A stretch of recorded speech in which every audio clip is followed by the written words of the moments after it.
Well, hello and welcome. I'm Tom Sinclair, and this is that. Whoa, goodness gracious. You got to take those things off a loop. I'm Tom Sinclair. This is that VidBlaster guy. Welcome to the show. I am just delighted that you guys would carve out time for at least for those of you that are watching us live and tune in today. The chat room is full. It's great to see so many familiar names there and have a bunch of you guys on board. If you're watching us on YouTube, delighted to have you do that too. And you might want to tune in some Wednesday afternoon. It's a fun group to hang out with live. If you're watching us on YouTube and you haven't already, we'd love it if you'd subscribe. That way you'll get a notice whenever we post a new show. And we have all sorts of cool stuff that we're talking about. Today, I am super excited. I barely could sleep last night because I was thinking about this.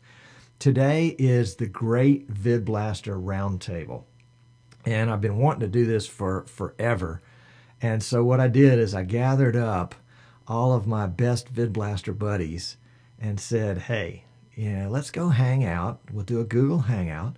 And we'll talk about VidBlaster. We'll talk about how we found it or how it found us and what we use it for and what our PC setup is like and, what's our favorite part of VidBlaster. And then if we could have anything for Christmas, I know it's just October, but, you got to start your Christmas list early. If we could have anything for Christmas, what would it be? Well, that's kind of the questions that these guys are going to be dealing with today.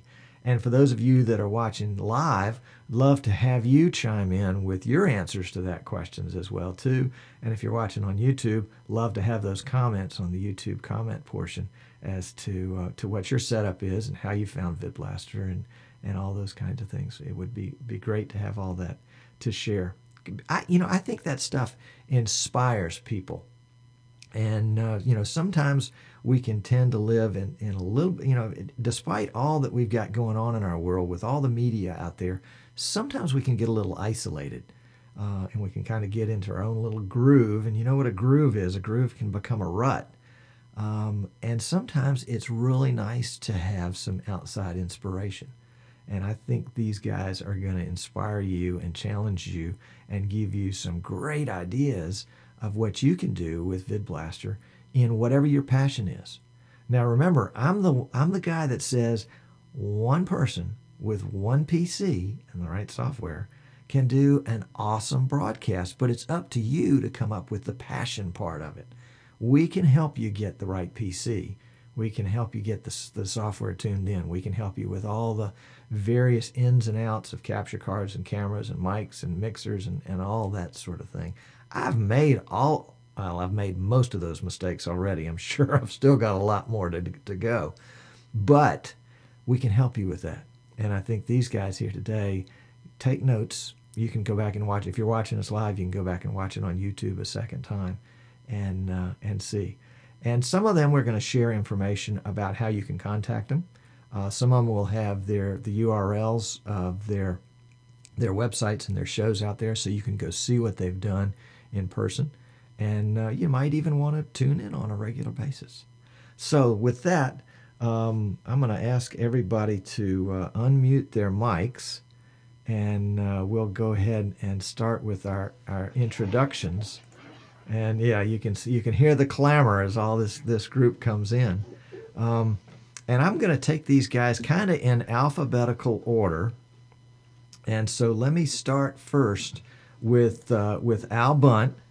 Al's got Mike Hoyer joining him today. Al is the Al wears so many hats, but he's coming from Good Shepherd Lutheran Church up in Wisconsin Rapids, Wisconsin, and Al does he's the organist and choir master, and also the video master for Good Shepherd, and they do a Sunday service and a Wednesday night service. Al and Mike, welcome to the show. Glad to be here. Glad to have you. Next up, from Raleigh, North Carolina, is Mr. Amnon Nissan from Nissan Hello, Communications. everybody. Welcome. Amnon is the host of the very popular Sunday morning 9 a.m. show, Computers 2K Now, and you'll have to ask him in another conversation how in the world that show got its name. But it's the only one out there called that. And it's a bunch of old guys that sit around and talk tech. It's it's hilarious, but they really do have some good stuff. But Amnon, thank you. You're very gracious. Thanks for coming on Thank the you. round table. And then next up from Melbourne, Australia, where it is barely 6 o'clock in the morning, we want to welcome Andrew Seabrook. Andrew has been doing broadcasting of a lot of sports, so there's a great kinship between he and I on this, except he's doing basketball, which is so much faster than soccer. It's just amazing. And it's the let's see, where are my notes here? Falcons TV. And you can see the URL there that Andrew. Welcome, Andrew. Glad to have you with us today.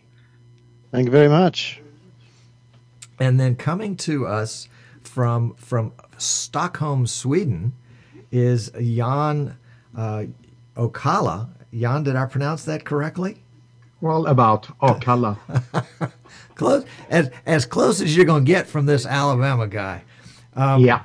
Jan works as a consultant and a trainer in IT service management. And when he's not doing that and hanging out with his family, he is working with a group called Missing People Sweden. And so I think Jan is going to share with us how he's able to use VidBlaster in sort of both those scenarios. Jan, thank you for coming on. Welcome. Tack så mycket. Next up from South Carolina is Jim Moline. Jim has been doing broadcasting. He's kind of our jack of all trades guy. And he's taken internet broadcasting to radio. He's done it with churches. He's done it with local groups. He's even doing some stuff in industry now. And we're delighted to have that breadth of experience with us this morning. Jim, welcome. Thanks, Tom. Good to be here. Glad to have you. But this is a huge group, and it's hard to find such quality people all in one place. And that includes John Duvall. John is with Seminole Point Church of Christ in Edmond, Oklahoma. Did I get that right, John? You got it right. Okay.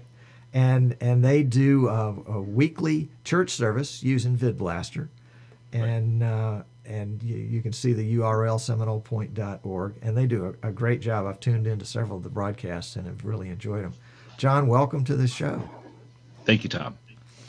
And last but certainly not least is my video go-to guy. This is the guy that when I've screwed everything up royally, and I call Martin and I say, "Okay, Martin, how can we fix this?" And most of the time, Martin's already seen that it's screwed up, and he's anticipated my question.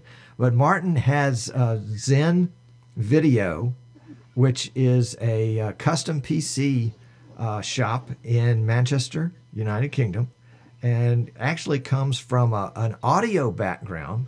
Working with the ITV, which was the big competitor to the BBC in England for the longest time. Martin, welcome. Thank you for being on the show today.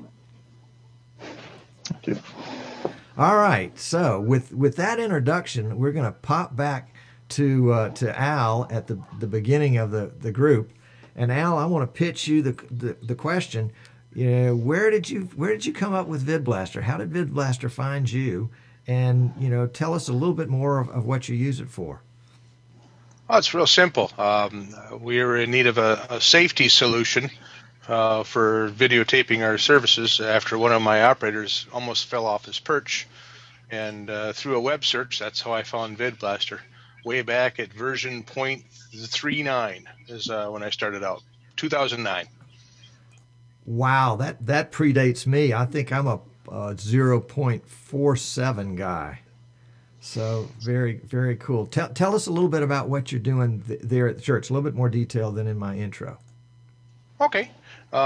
We started out recording our weekly church service for our local cable broadcast system here in town, and through VidBlaster decided to start live streaming our services more than just our on-demand for the sermon.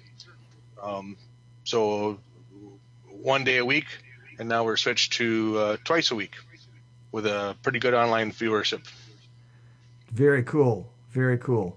And you've got Mike with you, and Mike is with St. Luke's Church up there near you guys, and he is just bringing St. Luke's into the online video streaming world. Is Mike that a pretty good description? Just at the front door. So much to learn. You open the front door and it's just like, oh my word, look at all this stuff in front of us. Very cool. Okay, well, let's flip over to Amnon for just a minute. Amnon, where did VidBlaster come up on your radar, and tell me some of the things that you're using it for. And I think we've muted your audio. Sorry about that. I know. Okay. I believe it was 2009. We were doing a show on the radio since '93, and when the radio was kind of going down, we started doing it also on the internet using Ustream, and theirs was nice. And then we left the radio and came over here, and my co-host Mike said, you know, there's a program called VidBlaster, and there's a guy, Tom Sinclair, who could help. And the rest is history. Ha! Ha! Phillips, I'll be darned. Okay. Yep. Amnon is referring to Mike Phillips, who is, at least in my small world, the audio guru. There he is. He's got a background in radio and electrical engineering. He's an attorney now in North Carolina, but is probably one of the most knowledgeable people in audio that I know of. And it's a good thing that he's your partner. That's for sure. Oh yeah. And he's there on Computers 2K now every Sunday morning. Indeed. Okay. Let's flip over to Andrew for just a second. And Andrew, tell us about where you discovered VidBlaster and what you're using it for. Yeah, well, the competition that we run here in Victoria is a competition called the Big V, and it involves something like 140 different basketball teams that play between March and October. And part of the rule of that competition is that all of the games have to be videotaped, which is pretty normal in most senior competitions anyway. And anyway, I was, amongst other things, I organised all of that to happen. And I was finding, because there's lots of people who wanted DVDs of the games and so on, I was finding I was having about 7 or 8 hours of extra work each week just burning DVDs and producing it for them. So I said there had to be a better way, and I started looking at the ability of getting stuff onto the computer and then streaming. And I started with hardware solutions. So I came across a very, very cheap standard definition switcher out of the States, and then was a bit dissatisfied with all of that. Started looking around, and again the Google search found VidBlaster, and like you, I'd gone through all the other options at the time and found it very, very intuitive. It's something that you can just pick up and go with. So found VidBlaster, found your shows, and the rest is history. Now we do over 120 hours each season. Oh, that's my goodness. Going to increase. So, and is that's 120 hours? That's probably 80 games. Yeah, easy. Yeah. And the league now is talking about doing a game of the round. So it looks like I'll be building a portable system as well. And when I'm not doing the home games, we trundle off and film them. Oh my goodness. Very cool. Well, let's jump up to Sweden and ask Jan the same question. Yeah, I had to actually check back in the forum. So December 2010 was when I found it. I had a discussion with a colleague of mine that said that maybe we should do something with video, maybe have a YouTube channel or something like that. So it was Google, just like for Andrew. I Googled, I found a review, somebody comparing different options. So I downloaded VidBlaster and started trying it. And I found out my first ever post on the forum was actually a bug report on the 1.19. No, sorry, 1.21 was probably 1.22 was the one I filed an audio problem with. So that's how I started out. And what I do now is I mostly do recordings. I do training videos, demos, and so on. So most of my stuff is recording that's then put on YouTube or on intranets at my customer sites. But I do some streaming now and then for the company and also for this Missing People organization. I mostly do internal streaming for training purposes and things like that. Cool. Very good. Very good. All right, let's flip over to South Carolina and ask Jim Moline where VidBlaster showed up on his doorstep. Well, again, it was where everybody else seems to have found it, through a Google search. And what had happened was that my original career was in broadcasting, but it wasn't on the air. It was producing and directing. And so had been for a long time looking for something that I could do in my own computer, on my own computer, that would simulate something close to what I used to do at TV stations or in production facilities. And when I discovered VidBlaster and the simplicity, and could actually set up a screen to look like the front end of a remote truck, it amazed me. And it was so simple to use. And I was not the person on camera, nor was I the engineer that knew all the things that needed to tweak. So when I saw VidBlaster, it was so simple and so easy and so intuitive. It was a no-brainer for me.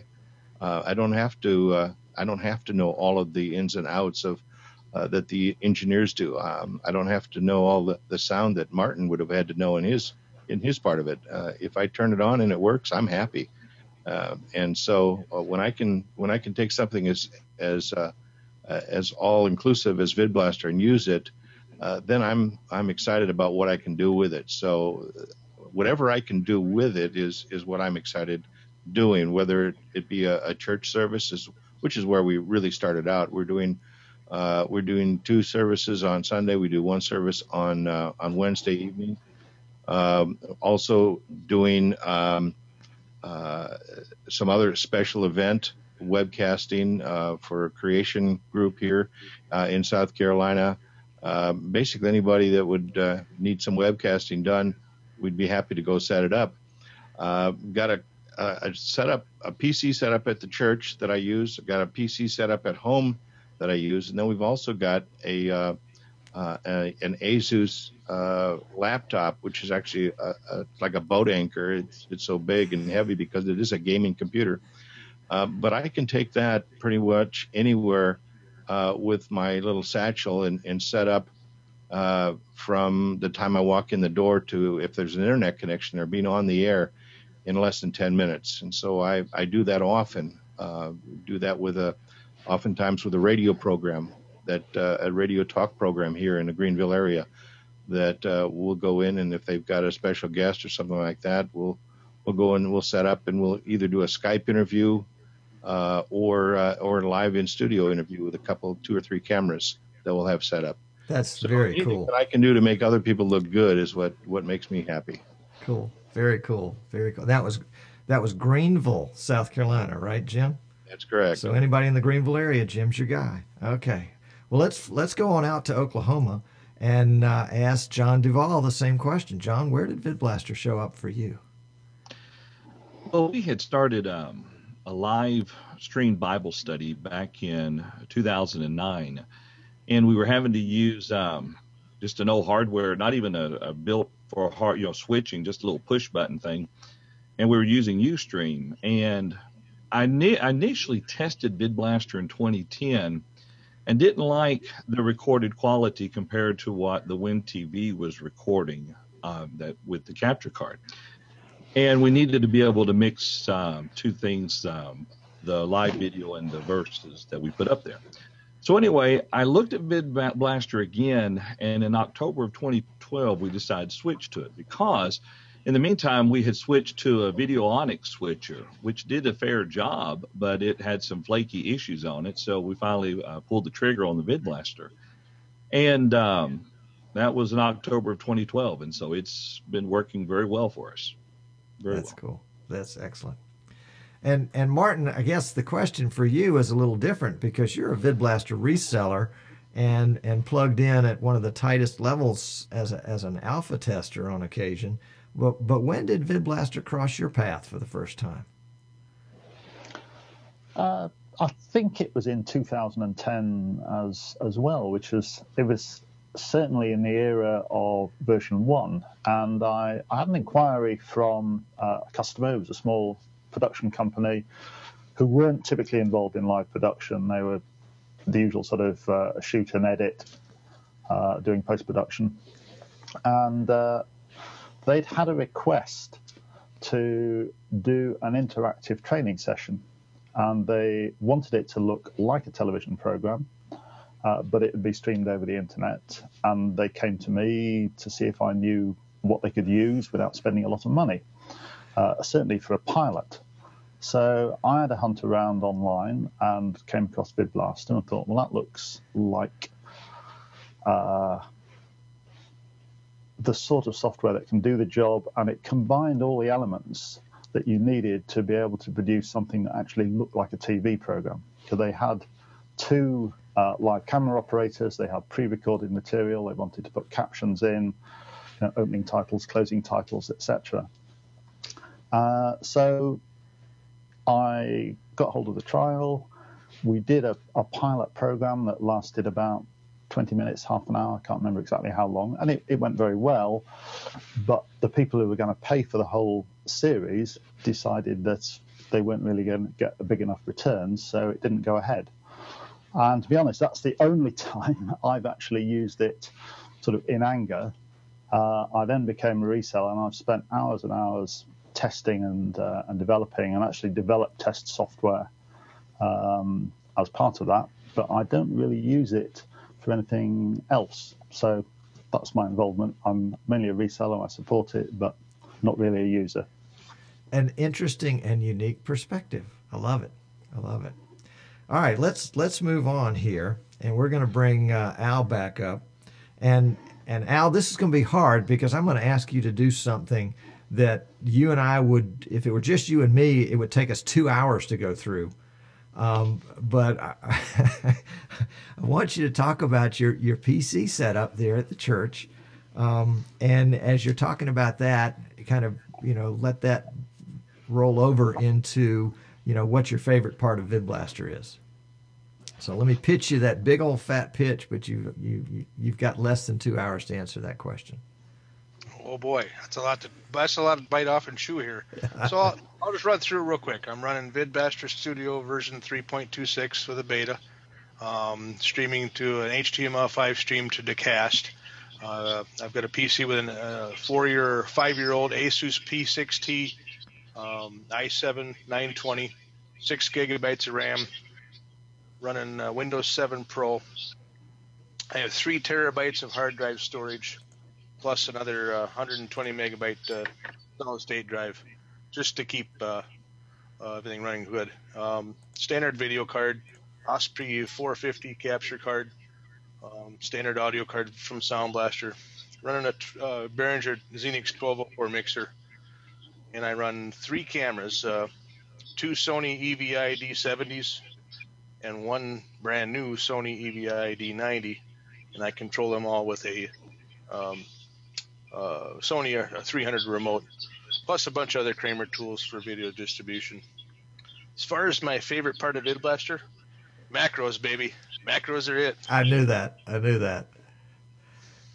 And you've got it so automated. You just about turn your PC on and hit one button, and it does everything else with macros. Just about. I've got it down to 4 buttons to get everything going. And that starts cameras. It starts recording. Yeah. That's intense. I think I don't remember how long it was ago, folks, but Al and I sat down on one of the shows, and he sort of went through his setup in a lot more detail. So I'll put a reference to that show in the show notes for this. So if you're watching this on YouTube, you can just scroll down and go straight to that video and see more of what Al has done. He's done some amazing things. And the most amazing part about it is he kept it to just about 1 minute and 30 seconds. That was amazing, Al. Thank you. All right, Amnon, we're gonna bring you in, and I muted your mic, so you're gonna need to Yeah. unmute yourself. Okay, very good. Tell me about your PC setup, and what's your favorite part of VidBlaster?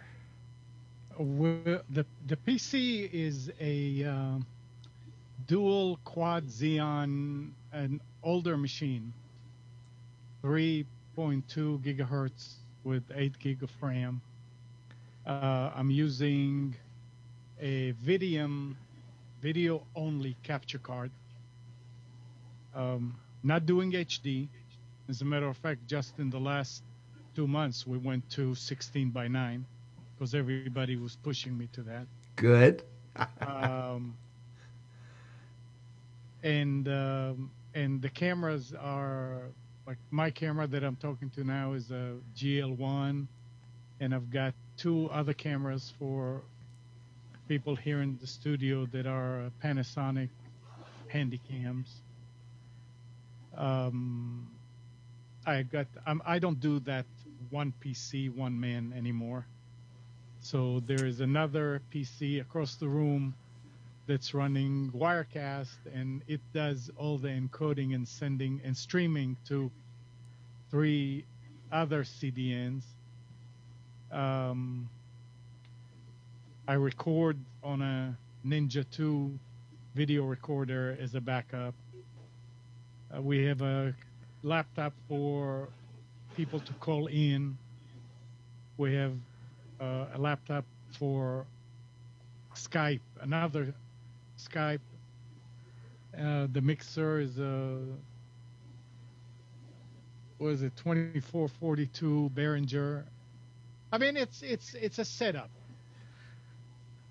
It's a setup. Yeah. Yeah, it's and to tell you the truth, I could probably do part of the video by myself. If you weren't there, it wouldn't be there. And Mike Phillips does all the audio, so I'm not as good as people sometimes think I am as far as folks, configuring this. I give credit where credit is due. Don't buy this at all. This guy is very modest and very humble, and he hasn't even told you that in addition to doing the Computers 2K Now show, which he produces and stars in, he's got other shows that he produces for other folks that come into his studio. And if you'll go to nissancommunications.com, you can see the list of folks that are coming in. And there's some great shows. And it's people that have a passion but don't necessarily have any technical expertise. Amnon is putting them on the air. Yeah. Yeah. And the only reason this came about is because I built the studio here for our show. And when it was all said and done, I said, what? Just for one day a week? That's kind of ridiculous. Let's see what else we can do with it. Yeah. That's it. Yeah. That's and great. What was the second part? What do you like? I like? Yeah. Module, feature, function. What's your go-to? The one that I like the most is the one I hate the most. It's the video effects. Okay. Because there's so much you can do with it. Swiss Army knife. Absolutely. Yeah. But I hate it too because it uses a lot of resources. Yep. I understand. It's kind of like having a big truck, you got a big truck and you haul all sorts of stuff in it. But then when it comes time to fill it up, yeah, it eats a lot of fuel. I got that too. Yeah, yes, you do.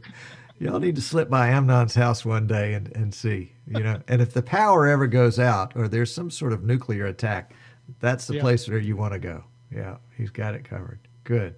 All right, well, let's go over to Andrew for a second. Andrew, if you're muted, you want to turn yourself back on there.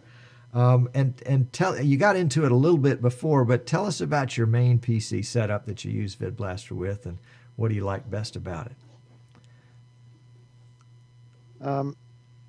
Well, it looks something like this, actually. Oh, my. Wow. Hold on. Let me put that on full screen. Yeah, so 3 years ago, I had already got a whole heap of computers, lying around the place. In fact, I probably have too many computers lying around the place. But I had a Dell XPS a fairly recent one that I just bought.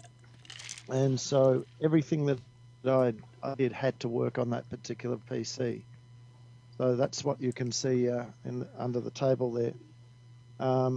And from there, I looked around for all the other bits and pieces that we needed. And so I've got a Behringer mixer that's next to 222, 222, USB, and so on.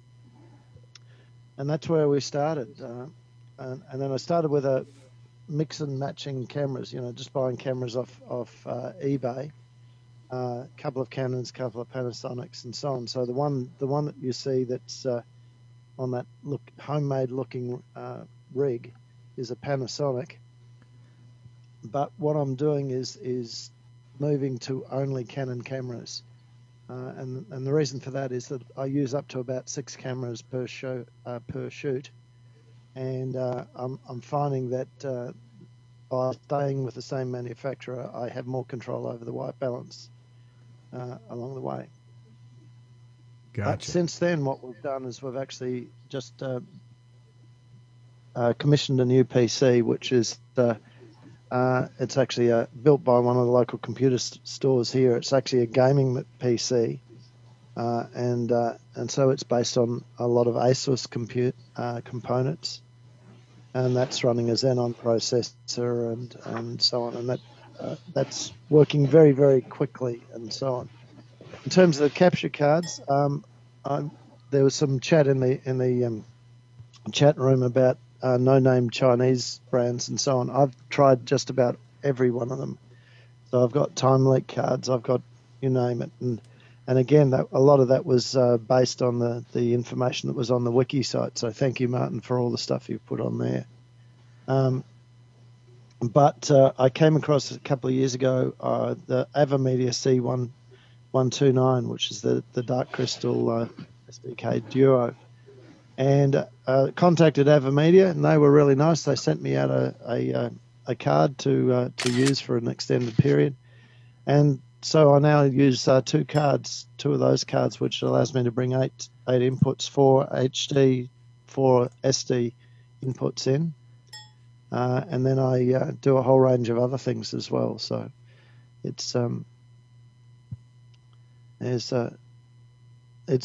a simple setup at all. It's quite a complex one. It doesn't sound simple at all. I think we've lost your video. There we go. But it sounds like it's worthy of an entire show on a future episode. Maybe something we could tape in the afternoon for you, so you wouldn't have to get up so early in the morning. All right. Well, let's flip over to Jan and hear about his PC setup and what he likes best about VidBlaster. Yeah, my main PC is i7 950, so it's been around for a couple of years now. I got the Yuan and a Blackmagic capture card, 2 Panasonic cameras, and I usually have 2 or 3 video sources when I work. So 2 cameras and then 1 PC connected through one of the cards. I usually do screen captures or from demos or PowerPoint or things like that. But the main thing for me is that I'm really coping, Tom, here. It's one man, one show, although it's a recording for me. So I'm in front of the camera and behind the camera. So if I'm going to talk about the single feature, I'm going to go with what we heard initially, the macro module today. Because I recently bought myself a gaming mouse with, I think it's 12 programmable buttons on the side, which means I can be in front of the camera and do all the switching. So I stand up in front of the camera, I press button 1 to start recording, press button 2 to do these different switches between the green screens, the PowerPoints and myself, and I keep doing all the way until I end recording. So my main feature is that I get an idea for a video I want to go, and I can go down into my studio, and probably 10 minutes later I'm taping, and 30 minutes later it's on YouTube. That's the timing I have from an idea until it's up there. Outstanding. Outstanding. And you couldn't do that if you didn't have the macro function. No, exactly. Previously I had to kind of start recording, then move around in front of the camera, and then I had to do post editing to remove the start and the end. Now I don't have to do that anymore. I do one or two takes, whatever it takes to get the quality I want, and then I just upload it immediately off that. Now, you did a YouTube video a while back where you had a magic trick that you performed during that video. For the folks that are watching us live, come back to this point on the YouTube, and I'll put a link to it below. And folks, you'll have to guess how Jan was able to make, he made something disappear. I mean, it wasn't large like an elephant, but nevertheless, using VidBlaster and some special or rather functions. appear rather than disappear. Yeah, that's right. Unfortunately, the audio is all in Swedish. It's for this Missing People Sweden organization, and the point of that audio is to teach our searchers the need to search at the same place multiple times, because you might miss it the first time. So that's the point I want to get through with that video. So that's why I created it, and mostly because it was fun. And what a creative way to get that message across. I love it. There is a quick question in the chat room. Want to know which version and edition of VidBlaster you're using? I'm usually on the bleeding edge, so the latest version or the absolute latest versions of an alpha or a beta. So I tend to usually keep up, and then maybe I need to back down one version or something like that if something is broken that I need. But most often I'm at the absolute latest beta or alpha version. And what about I'm using a broadcast edition. And you're using the broadcast edition. Okay. Yeah. All right. And Jan is also a VidBlaster MVP, which means he's very active in the VidBlaster forum, and together with Martin Kay has written a lot of the VidBlaster wiki. So he has a great, deep understanding. That's how he can do the magic tricks, folks.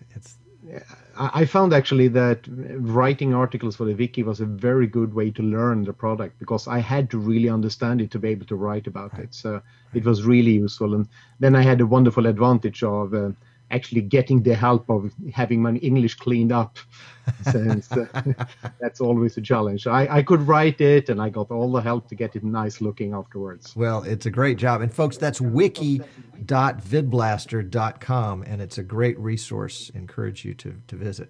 Let's go down to Jim and hear about Jim's VidBlaster setup and what he likes best about it. Jim?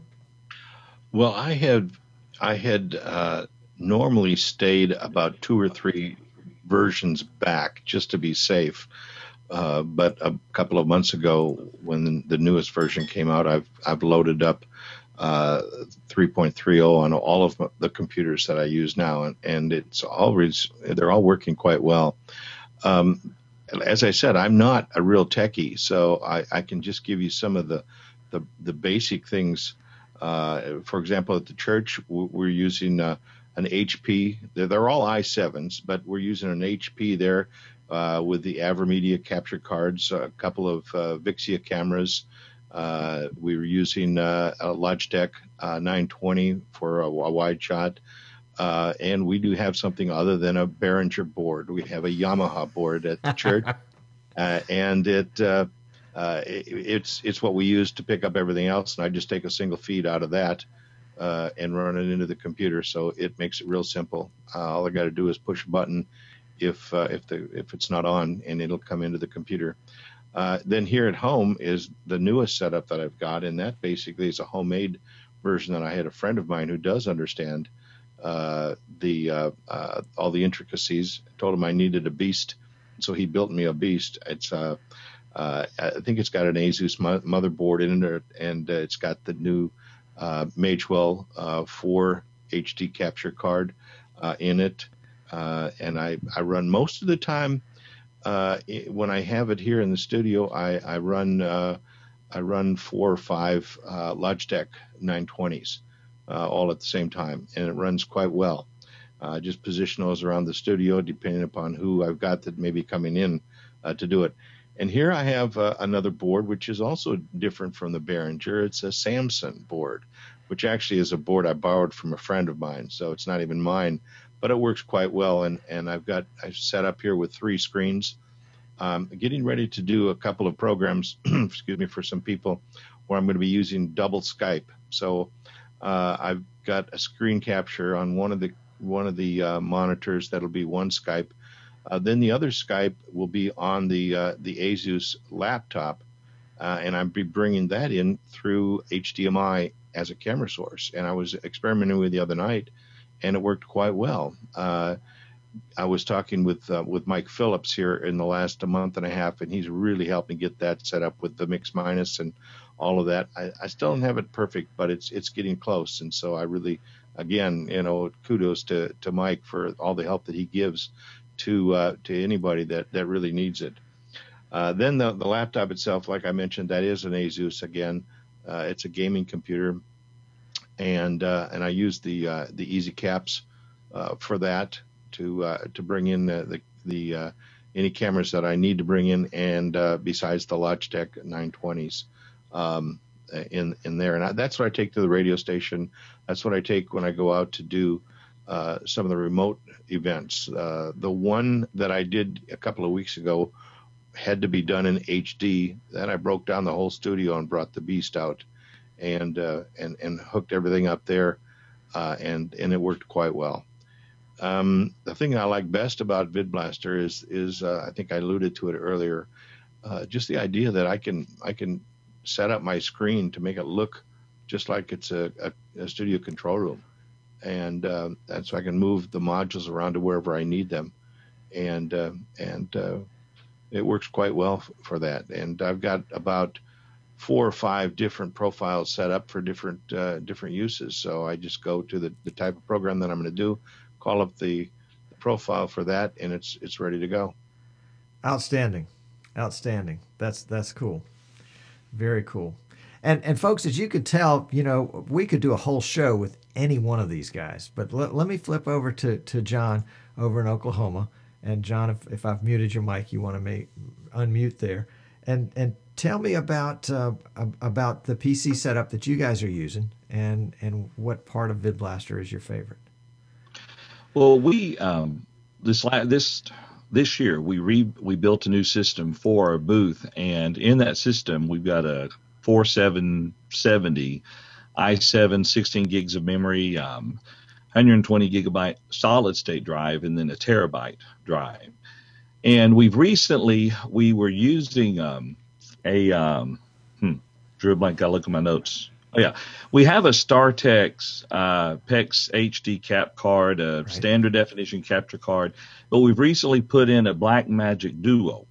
And I got the elders of the congregation to finally, well, I've been bugging them, to splurge on a high-definition Sony EVI H100V. Ooh.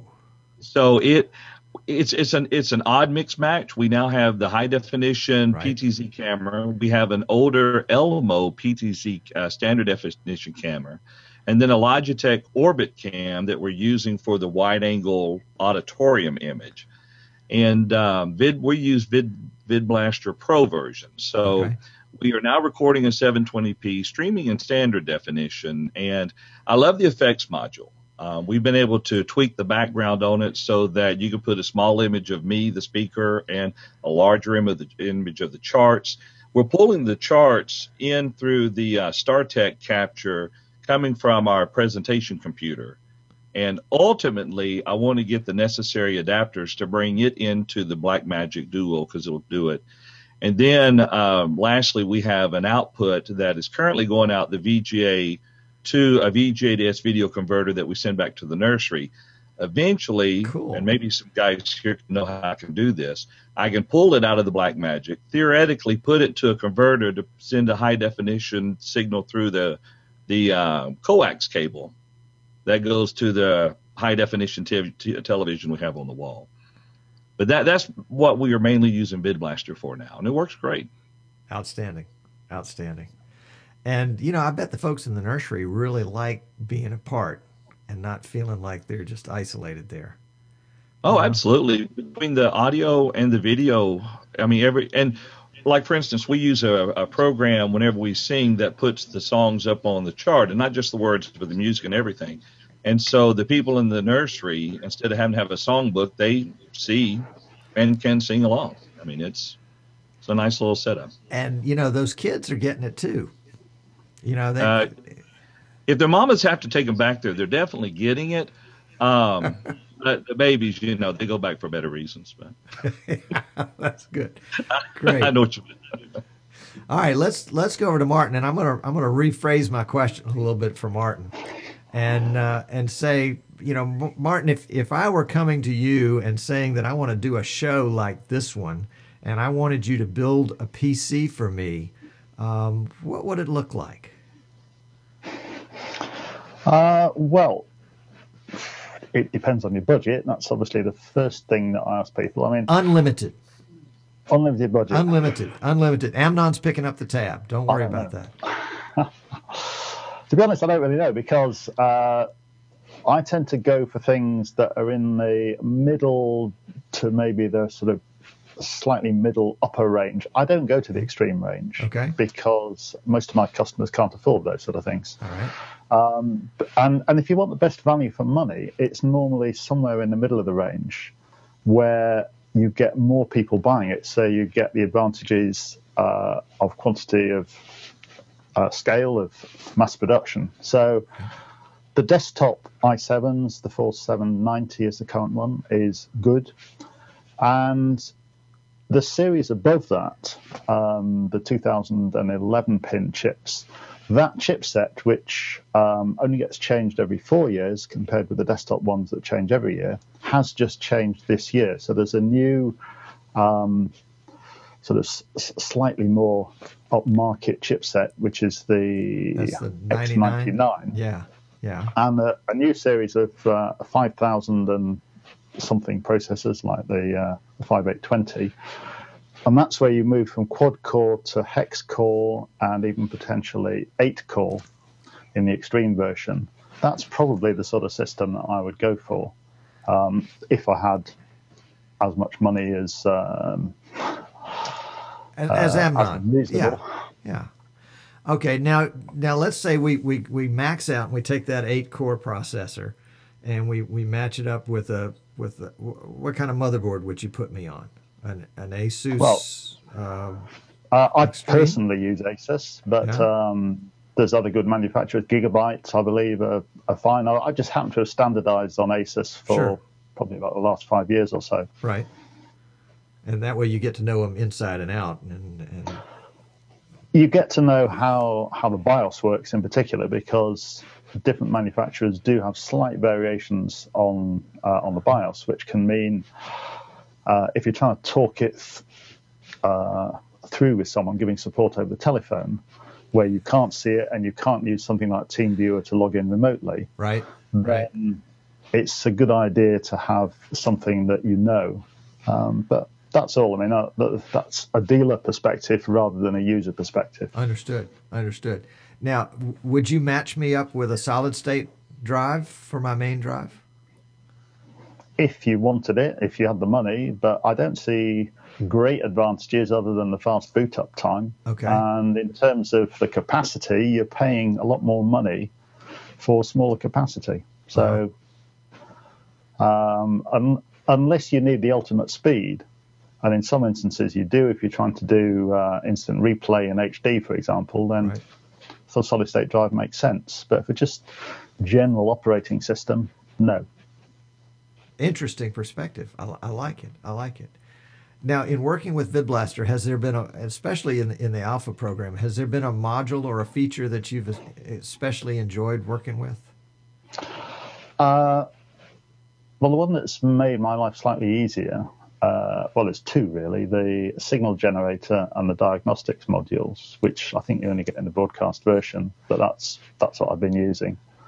The signal generator in particular was written so that it generates a test signal, which I can read in the diagnostic software that I wrote, which is really testing throughput and recording efficiency. So that's been useful. Prior to that, I had something that I played in externally, and there's still cases where I need to use that if I want to do a complete end-to-end in through a capture card through VidBlaster and then look at the recording or the output from the output module, then I still run things that way. But the built-in test signal and the diagnostics module does help to pinpoint some things, particularly when there's been bugs in it.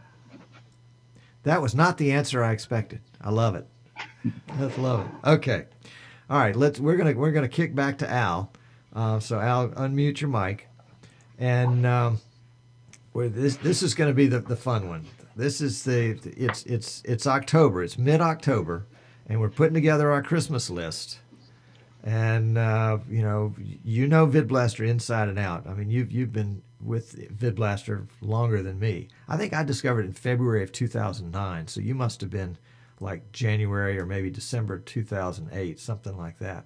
Not very far ahead of me. I mean, it's like being in computers back in the CP/M days. That's how long you've been with VidBlaster, and you've watched all these new features come and roll in, and some you've probably championed for. What's next? And I'm not just talking about making macros better or something like that. What would just make Al Bunt the happiest little boy in Wisconsin Rapids come Christmas morning?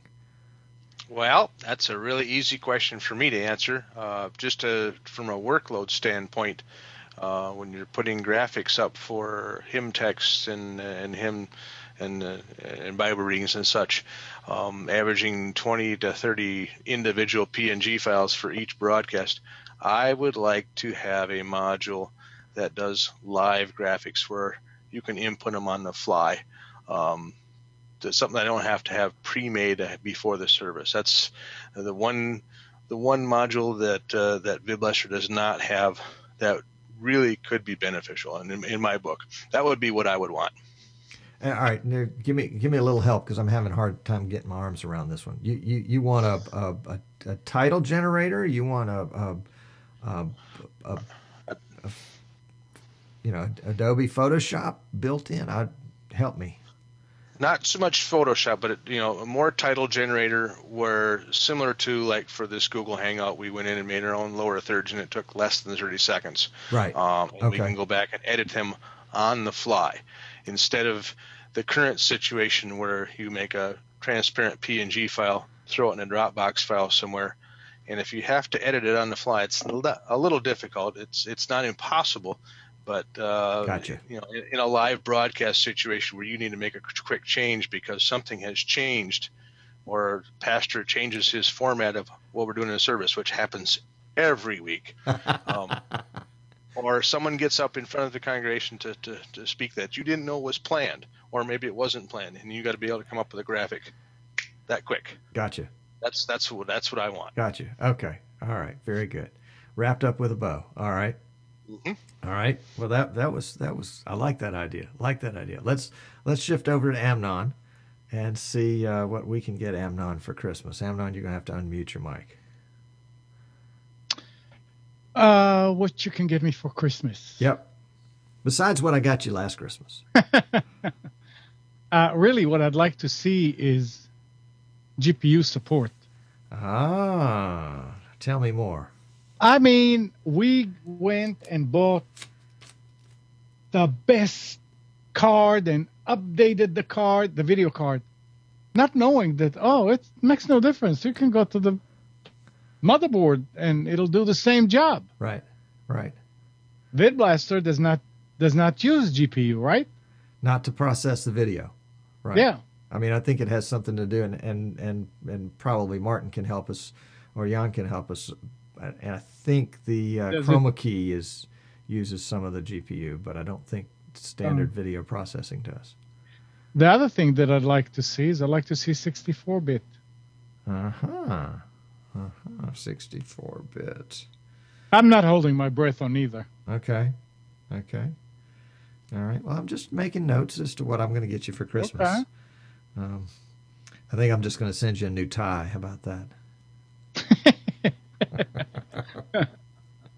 No, but yeah, GPU will be nice. I like that. Okay. All right. I think this is where VidBlaster suffers compared to the others. Yeah, and by others you're talking specifically about Wirecast and vMix, because they do make extensive use of the GPU in processing. I mean, as a result, it's a video processing program. Right. Come on. It needs that. Okay. Well, and VidBlaster has made some great strides, I'd say, in the last year or year and a half in bringing down its overall CPU use. But the way I understand how Wirecast and vMix work, that there is tremendous savings available if there were a way to incorporate that into VidBlaster. Okay. Right. Okay. I think I want the same thing you want, but let me hear from the rest of everybody else. Let's go down to Melbourne and wake up Andrew and see what he wants for Christmas. Oh, we've muted you. Pretty much the Sorry. same. That's right. Pretty much the same things as Amnon. Certainly, using the GPU would be a great advantage, and that would allow because the effects unit does tend to use a little bit of GPU and CPU, and the chroma key that would help an awful lot. But yeah, further modification to the effects module would be really, really good. So things like better control on how you can lay in the picture-in-picture, particularly when you're using a very large format, whether it be say a 720p format and a 720 format, and you want to put in a small, in my case, a shot clock. So I've got a camera on a clock that then needs to be laid into a scoreboard, and it's very difficult at the moment when you get the picture-in-picture really small. It makes it very difficult to manipulate. So little things like that. It's not that the program needs big new features, but it's more putting a lot more finesse around the features that are there, and taking advantage of all of the hardware in the computer. So the investment that we make in our computers is actually maximized. Excellent. Okay, I agree with you on the picture-in-picture.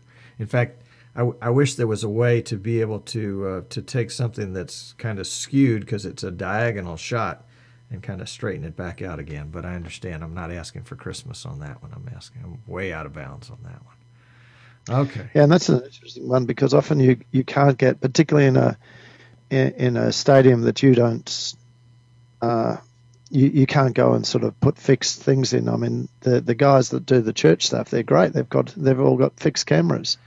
They can go and put things where they want to and so on. But when you're walking into a basketball stadium or any other sporting venue, you get to put cameras where you can put them, and that means that you often don't have straight lines. You have to shoot from the side, and then you get all skewed angles, and to be able to adjust for that and within the program would be really neat.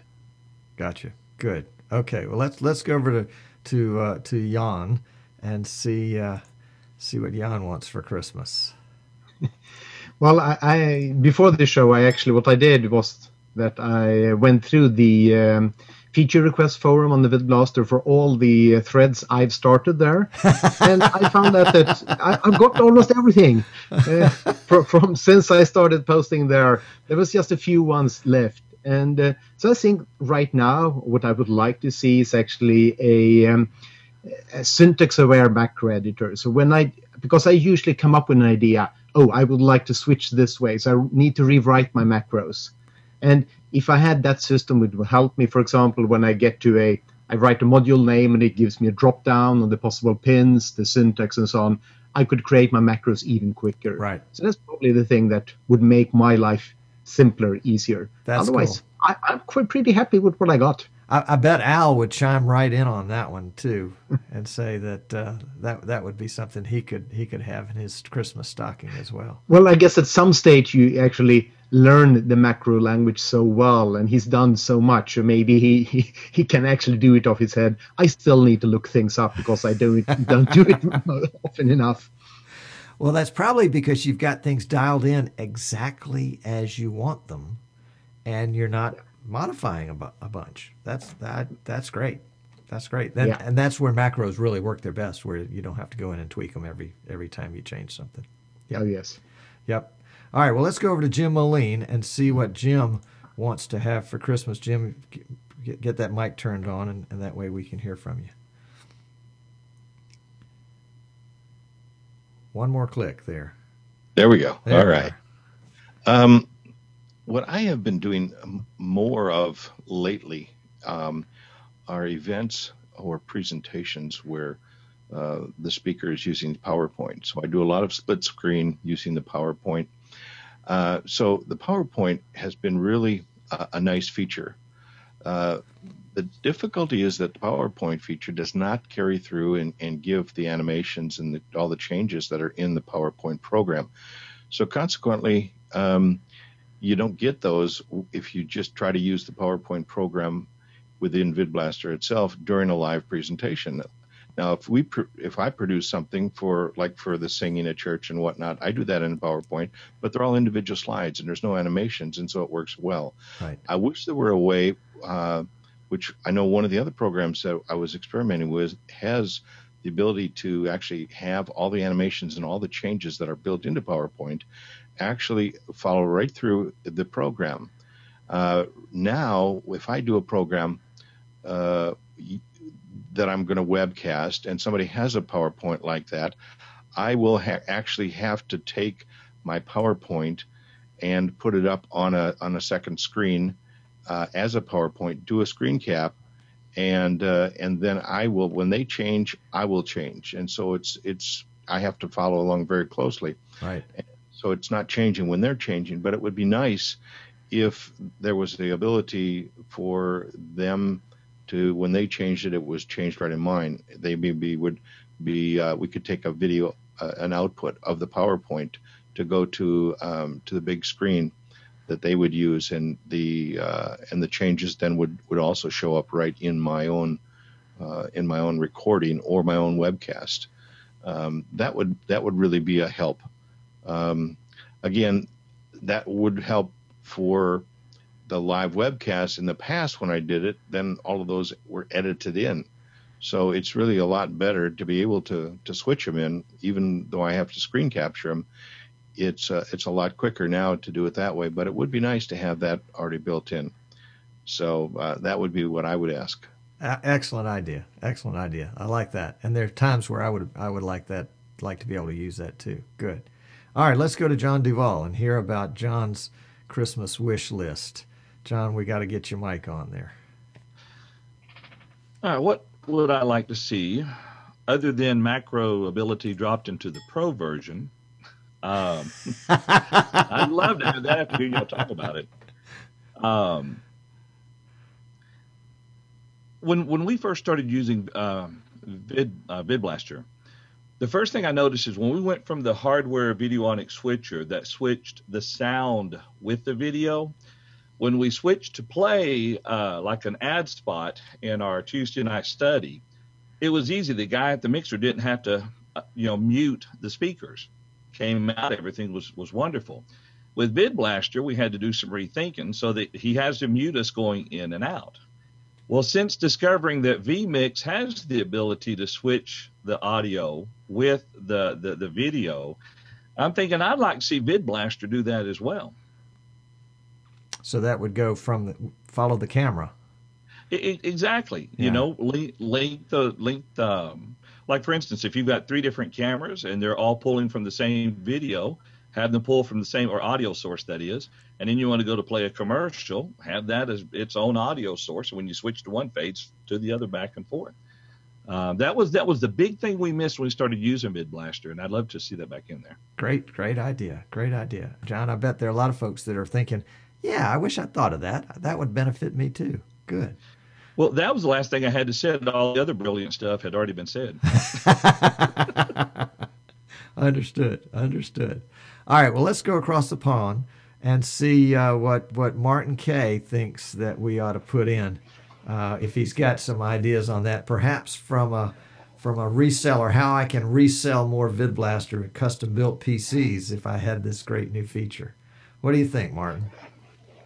I can't really think of any one feature that would produce more sales. I think I really agree with Andrew that refinement is what I would like to see. There are so many things which VidBlaster does on paper. It ticks the box. It will do certain things, but it doesn't always do them in a terribly elegant way. And Andrew's example about positioning a small picture-in-picture is fairly typical of that. It's like, I think the one thing I'd like Mike to do is actually go out and use his own creation and find out what it's like in action, because it's all very well writing something and say, yeah, it does that, fine. But going out and using it under pressure in a live environment, you then find out really what works and what doesn't work, and you come back with a whole new perspective on it. Right. So that's what I'd like to see. Right. And that suggestion could apply to dozens of features within VidBlaster, things that just need a little extra polish, a little polish from a user's perspective as to how to make it more elegant from a usability standpoint as opposed from a coding standpoint. Exactly. I mean, a lot of these things are not, as it were, rocket science. They're not really difficult to do. They're just sometimes providing alternative ways to do the same thing, because under different conditions, sometimes, for example, it's good to be able to put a number in to determine the position of something. Right. And other times you want a slider. Sometimes you want to be able to grab it. Sometimes you want all those options available. I mean, I'm a big user of non-linear editing software, in particular Adobe Premiere. And you find in that there's usually 2 or 3 ways of achieving the same thing. And there are sometimes, under some circumstances, you want to use one method. Other times you want to use a different method. With VidBlaster, it tends to force you into one method, and it's not always the most appropriate. Excellent comment. Excellent comment. It's okay. Wow. All right. Well, folks, you have heard from a wide variety of folks from all over the world that have all sorts of different experiences in how they use VidBlaster, and what their favorite parts are, and how they've configured their PC setups, and how they want to and what they want for Christmas, as it were. What do you think? What do you think? What would benefit you? What feature do you like the best? And of the ideas that these guys have put forth, is there one that you say, oh yeah, that's one, or is there something else that they haven't put forth? And I haven't really gone on record with much of what these guys have had to say today, although I've internally cheered for a lot of them. But I will go on record right now and saying that I like Amnon's idea.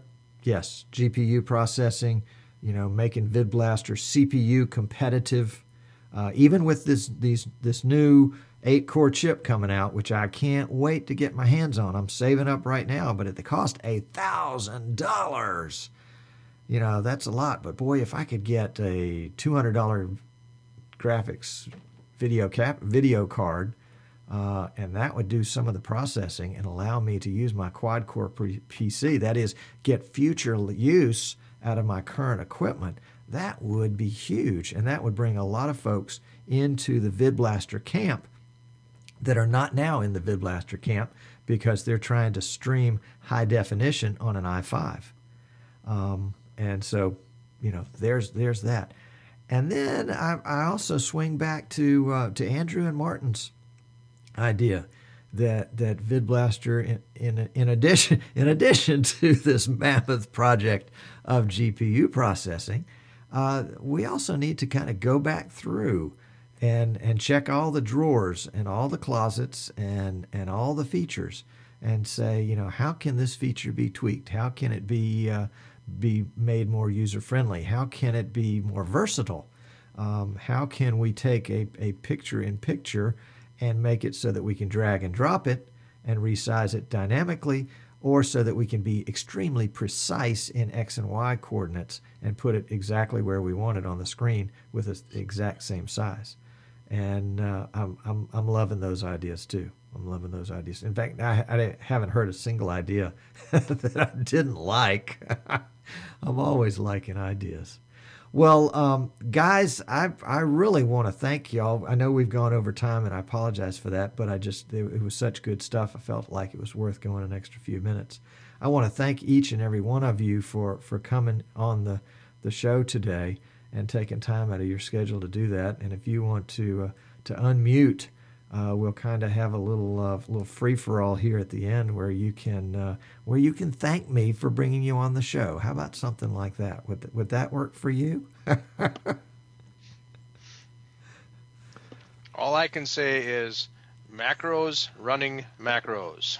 Oh, okay, Al, we got you. You're the man. You're the man. You'll find that you're without a job anymore, Al, after that. I got plenty of other stuff to do.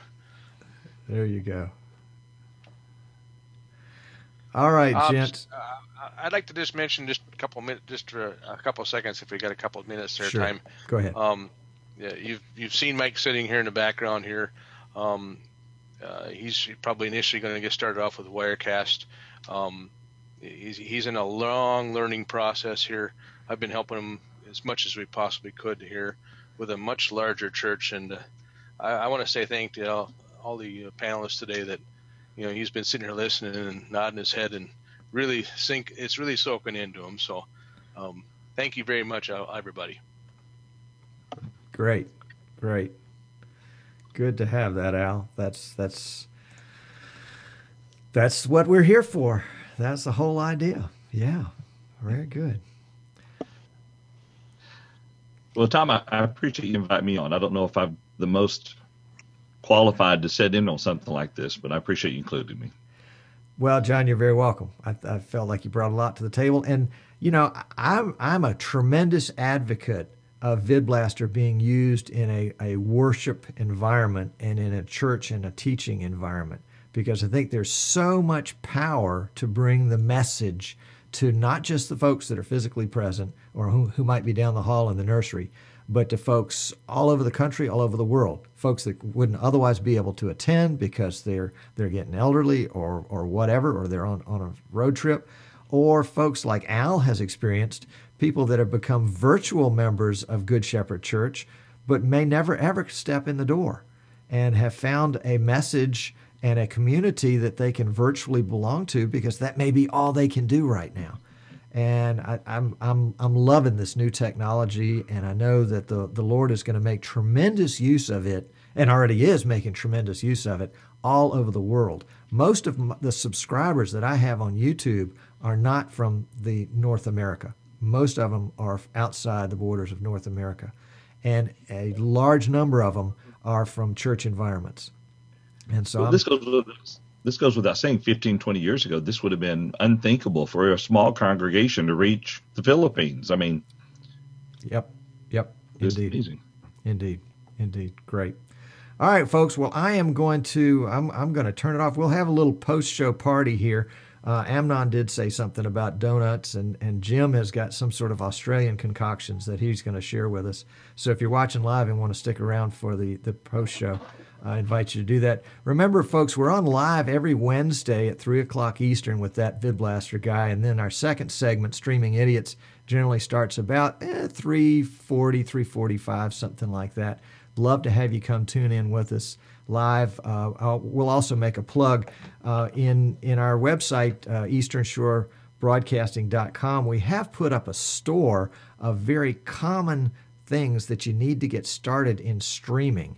And we've gotten a great response from it so far. Basically, it's just a list of links to Amazon where you can go to Amazon. But these are products that I have personally used or have extensive experience with. If I haven't personally used them, I know people that have. So encourage you to go to our streaming accessory store and check it out. And if you need any help with any of those things, picking out the right product, you can always let me know. Shoot me an email, tom@thatvidblasterguide.com. And that's it. We don't have any fancy outro today. I forgot to save that.